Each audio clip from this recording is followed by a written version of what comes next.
Mukjizat itu definisinya sesuatu yang di luar jangkauan manusia normal. Jadi pernah satu hari dalam hadis Bukhari juga, Abu Qatadah radhiyallahu anhu, sahabat Nabi ini di salah satu peperangan pernah ada anak panah musuh nyasar, kena bola matanya Abu Qatadah. Jadi anak panah itu kena, lalu bola matanya dia keluar. Tinggal sedikit saja ada kulit yang menahannya. Anak panah itu masih tertahan. Jadi matanya rusak total ini. Beberapa sahabat Nabi lewat, lihat, hai Abu Qatadah, matamu sudah rusak itu. Kami putusin aja.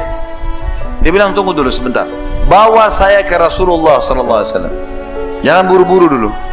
Maka dibawalah Abu Qatadah ini, dibawa pergi ke Nabi SAW. Dari jauh Nabi lihat, Nabi senyum. Dalam kondisi matanya Abu Qatadah keluar, Nabi senyum. Rupanya Nabi sudah dapat wahyu, ini Abu Qatadah ada yang dia mau minta nih. Lalu Nabi SAW langsung bilang, sebelum Abu Qatadah bicara, wahai Abu Qatadah, kalau kau mau sabar tanpa mata ini, matamu kan korban di medan perang, dijamin bagimu masuk surga. Kalau kau mau juga, saya bisa doakan kamu, minta kepada Allah agar matamu disembuhkan, bisa, tapi nggak ada jaminan surga. Pilih salah satunya. Abu Qatadah berpikir, saya mata tidak ada satu masuk surga, tapi kalau saya didoakan oleh Nabi kembali mata, tidak ada jaminan surga. Sementara dia rencana mau nikah setelah perang. Kalau dia tidak ada mata, dia kelihatan jelek menurut dia. Maka dia bilang kalimat yang cerdas nih. Dia bilang, ya Rasulullah, doakan saya agar mata saya sembuh dan saya juga minta surga. Dua-duanya. Lalu Nabi SAW tersenyum, dicabutlah anak panah itu. Lalu Nabi SAW memasukkan kembali dengan telapak tangan beliau yang suci ke dalam bola mata. Kata Qatadah dan juga sahabat-sahabat yang menyaksikan waktu itu, Qatadah sendiri merasakan. Dia bilang, tadinya kan matanya rusak. Kita bayangkan kalau mata kita rusak satu, ini sudah jelas nggak kelihatan, ini cuma ini kelihatan. Dia bilang, begitu Nabi SAW angkat tangannya, maka saya tidak bisa bedakan mata mana yang tadi rusak. Dua-duanya terang. Kata para sahabat, kami nggak bisa bedakan, yang menyaksikan itu, mana mata Qatadah yang rusak tadi, karena semuanya utuh kembali, termasuk kulit-kulitnya, tidak ada bekas sama sekali. Dan itu menandakan mukjizat Nabi SAW dalam mengobati penyakit. Dan banyak sekali sahabat yang menghadapi seperti ini tentunya. Kemudian ada juga kuasa Nabi SAW terhadap pohon, teman-teman sekalian. Dan ini disebutkan dalam hadis Bukhari Muslim, bahwasanya Nabi SAW seringkali kalau khutbah di zaman dulu, di mihrab beliau seperti ini, di depan sekali itu tempat beliau selalu sholat dijadikan sebagai sutrahnya, itu batang pohon kurma sudah ditebang atasnya, ditebang akarnya, lalu ditancapin. Zaman dulu memang orang buat begitu, jadi pohon kurma ditebang atas, tebang akar, ditancapin berdekatan jadi tembok. Ada satu batang pohon besar. Nabi SAW kalau sholat menghadap situ. Kalau khutbah Jumat, belum ada mimbar waktu itu. Nabi SAW kalau khutbah beliau berdiri membelakangi pohon itu. Kalau capek beliau sandar di situ. Atau lagi ceramah, lagi diskusi sama sahabat begitu. Maka satu waktu ada satu sahabiat Nabi perempuan dalam hadis sahih ini mengatakan, ya Rasulullah, saya lihat anda kerepotan dengan cara seperti ini. Bagaimana kalau saya punya bapak pegawai, bisa ahli kayu, dia bisa buat mimbar. Saya buatin anda mimbar. Kata Nabi SAW, buat aja. Rupanya tiba hari Jumat, mimbarnya selesai.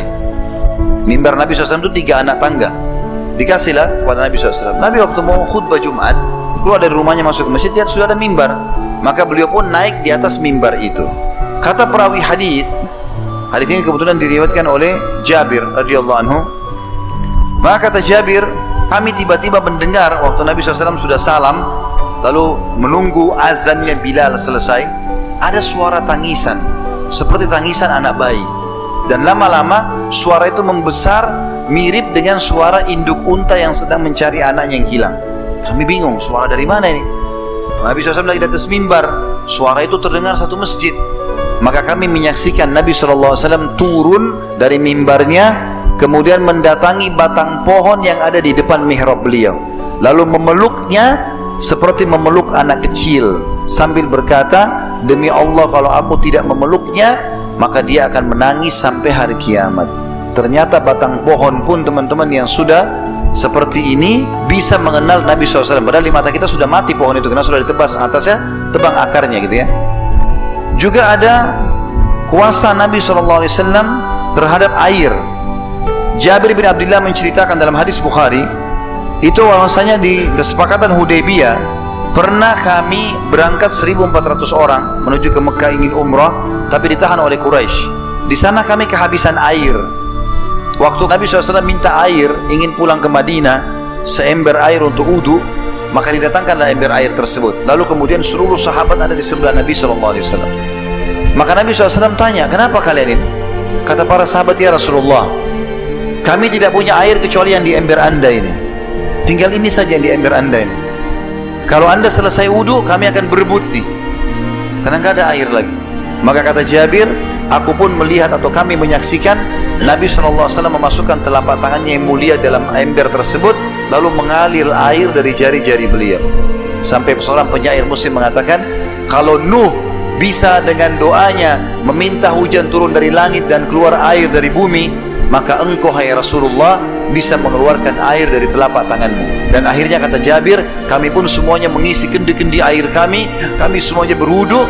Setelah selesai itu, baru Nabi SAW angkat tangannya dan ember air tadi tetap penuh dengan air. Pernah juga seorang Ansar menggali sumur di Madinah. Begitu dia gali, lama sekali dia gali sumur tersebut. Setiap gali airnya asin. Dia pindah lagi ke lokasi lain, gali lagi airnya asin. Sampai 3-4 kali gali sumur, airnya asin semua. Terfikirlah di benak dia, datang kepada Nabi SAW mengatakan, ya Rasulullah, bisa lihat gak? Saya setiap gali sumur selalu asin airnya.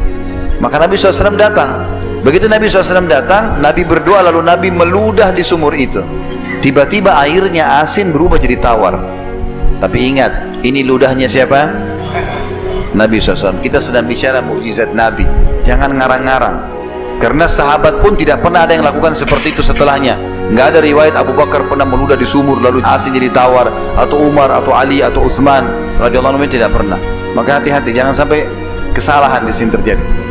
Maka Nabi SAW akhirnya, karena berita ini Nabi SAW lakukan, maka tersebar.